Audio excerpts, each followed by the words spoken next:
बच्चों, कैसे हो? मैं राधा रमणी, आपकी हिंदी अध्यापिका जिला परिषद उन्नत पाठशाला में काम कर रही हूँ। इस मंच पर आपसे मिलकर बहुत खुश हूँ। इस मॉड्यूल में गद्य खंड के अंतर्गत तुम कब जाओगे अतिथि पाठ के बारे में चर्चा करेंगे। पाठ के मुख्य विभाग: शरद जोशी का परिचय, पाठ विश्लेषण, मौखिक, लिखित, भाषा अध्ययन, योग्यता विस्तार, शब्दार्थ और टिप्पणियाँ। शरद जोशी का परिचय, पाठ विश्लेषण। पहले मॉड्यूल में शरद जोशी का परिचय लिए और पाठ के पहले भाग का विश्लेषण पूरा हुआ।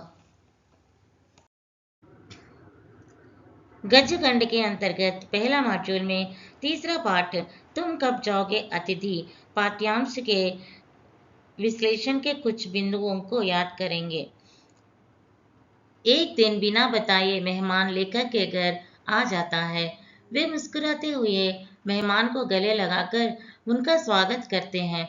उस दिन रात के डिनर में अच्छा भोजन परोसा गया और दूसरे दिन के लंच में भी वैसा ही किया जाता है। रात को सिनेमा देखते हैं। लेखक समझते हैं कि अब मेहमान चले जाएंगे, पर मेहमान नहीं जाते। जब लेखक को लगता है कि मेहमान हमेशा देवता नहीं होता, परेशान करने पर राक्षस भी लगता है।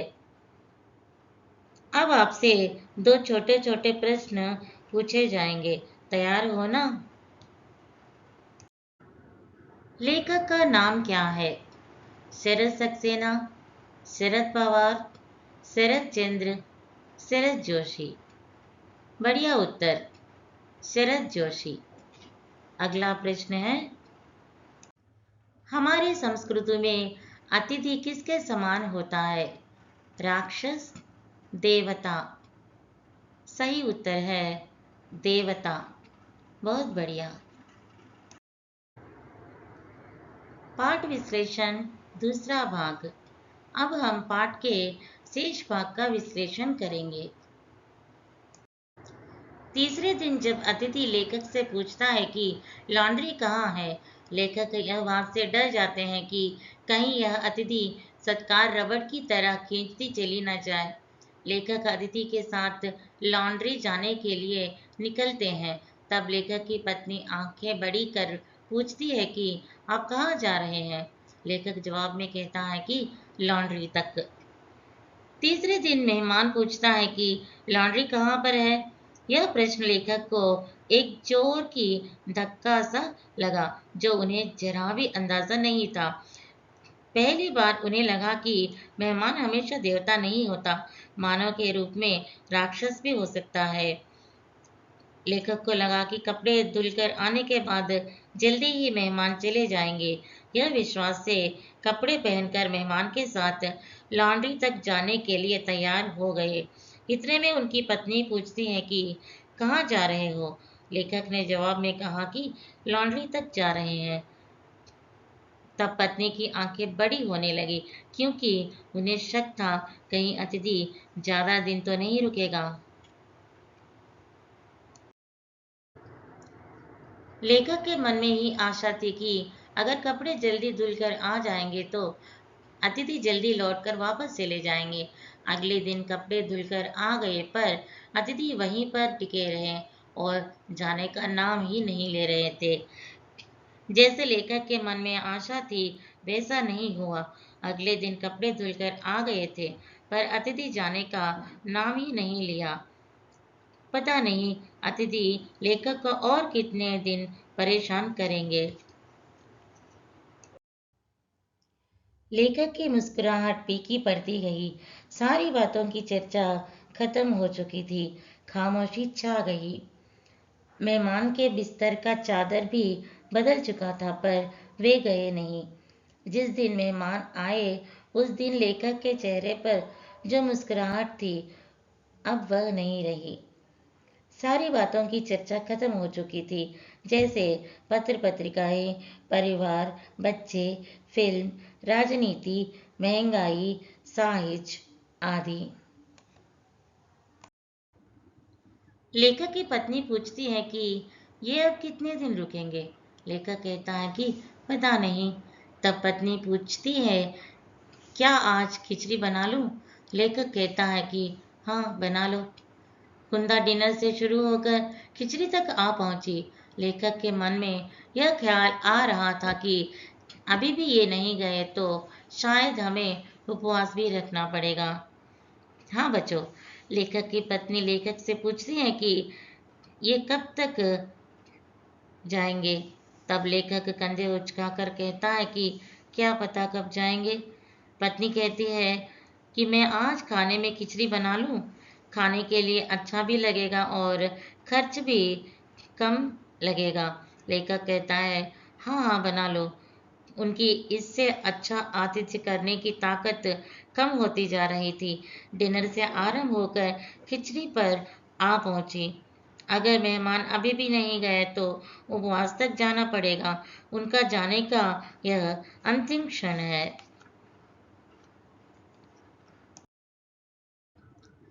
मेहमान को ये एहसास हो कि उनके आए हुए 4 दिन हो चुके थे।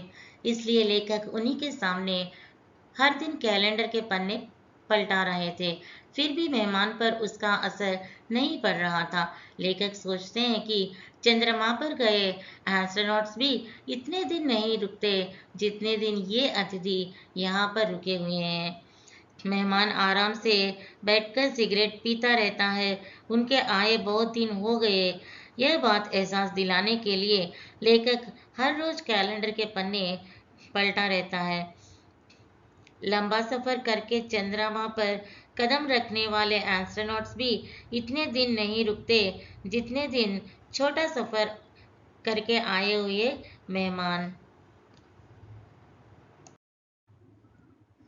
हर किसी को अपना अपना घर बहुत अच्छा लगता है।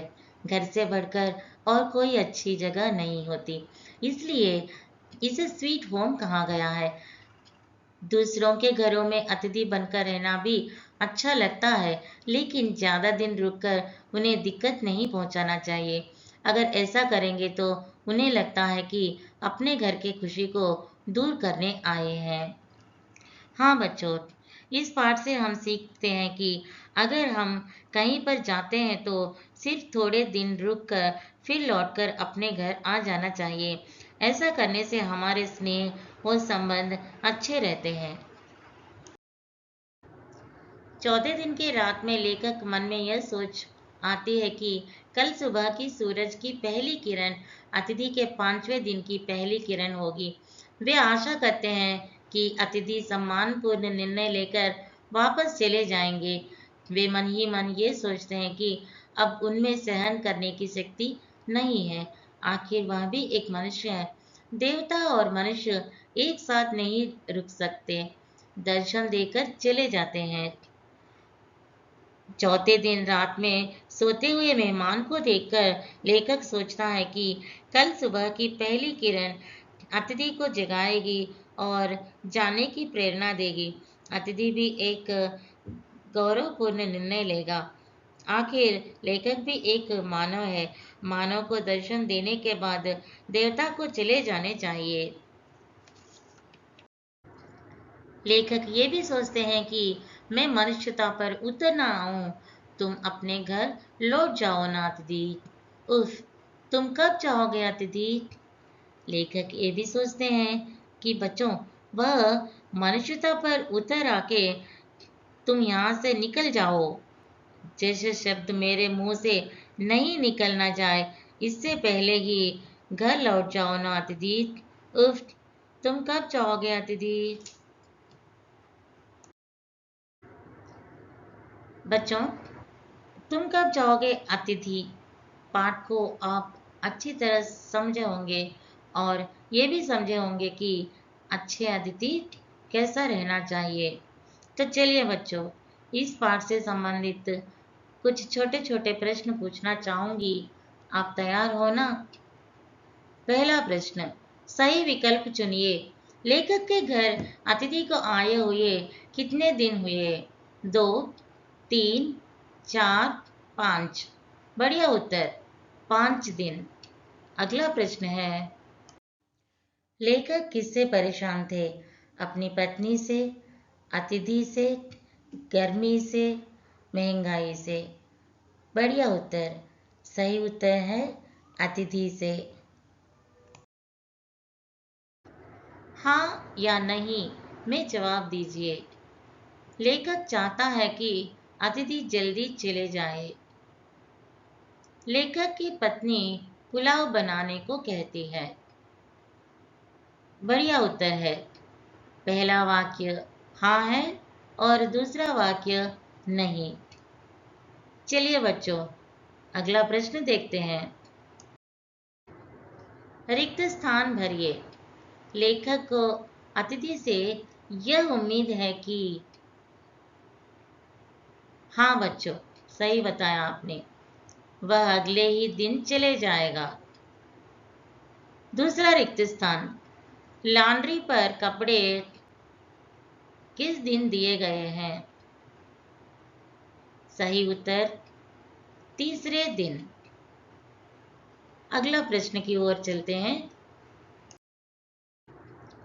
जोड़ी बनाइए। अतिथि एस्ट्रोनॉट्स। अंतरिक्ष यात्री जाने का नाम ही नहीं ले रहा था। हाँ बच्चों, सही बताया आपने। अतिथि जाने का नाम ही नहीं ले रहा था। एस्ट्रोनॉट्स एक अंतरिक्ष यात्री है। चलिए अगला प्रश्न। एक वाक्य में उत्तर देना है। प्रश्न। लेखक अतिथि को देखकर तारीखें क्यों बदल रहा था? जवाब। वह अतिथि को यह बताना चाहता था कि उन्हें लेखक के घर आए कितने दिन हो गए। अगला प्रश्न देखेंगे। प्रश्न। लेखक अंत में दुखी होकर अतिथि से मन ही मन क्या कहता है? जवाब। उफ, तुम कब जाओगे अतिथि? अब हम इस पाठ का सारांश सीखेंगे। तीसरे दिन अतिथि पूछने पर लेखक उनको लेकर लॉन्ड्री तक जाकर कपड़े धुलवाने के लिए देते हैं। लेखक आशा करता है कि कपड़े धुलकर आ जाने के बाद मेहमान चले जाएंगे, पर ऐसा नहीं होता। दोनों के बीच हंसना बोलना बंद हो चुका था। सारी बातें खत्म होकर खामोशी छा गई थी। बार बार लेखक के मन में यही सवाल उठ रहा था कि तुम कब जाओगे अतिथि? लेखक की पत्नी हल्की सी आवाज में पूछती है कि अतिथि कब तक रुकेगा? लेखक कहता है कि पता नहीं। लेखक की पत्नी खिचड़ी बनाने की बात कहती है। लेखक मन ही मन कहता है कि अगर अतिथि नहीं गए तो उपवास भी रखना पड़ेगा। दूसरों के यहाँ अतिथि बनकर ज्यादा दिन रहना अच्छी बात नहीं है। दूसरों की खुशी तोड़ने का हमें कोई हक नहीं होता। चौथे दिन रात सोचता है कि कल सुबह की सूरज की पहली किरण मेहमान की पांचवें दिन की परिचित किरण बनकर उन्हें सम्मानपूर्ण निर्णय लेने के लिए प्रेरणा देगी। मेहमान देवता की तरह 2 दिन मेहमानी करा के भावपूर्ण यादें लेकर जाना अच्छा लगता है। अंत में लेखक अतिथि से तंग आ चुके, इसलिए वे मन ही मन मेहमान से कहते हैं कि तुम चले जाओ ना अतिथि। उफ, तुम कब जाओगे अतिथि? अपेक्षित दक्षताएं। व्यंग्यात्मक लेखन से परिचित हो सकेंगे। सामाजिक मुद्दों का व्यंग्यात्मक चित्रण से परिचित हो सकेंगे। समाज में आदर, सत्कार या आतिथ्य की संस्कृति की जानकारी प्राप्त कर सकेंगे। बच्चे अपने विचारों को बनाए रखने के लिए अभ्यास की जाने वाली कार्यों की सूची बना सकेंगे। मानवीय संबंधों पर अपना विचार विमर्श कर सकेंगे।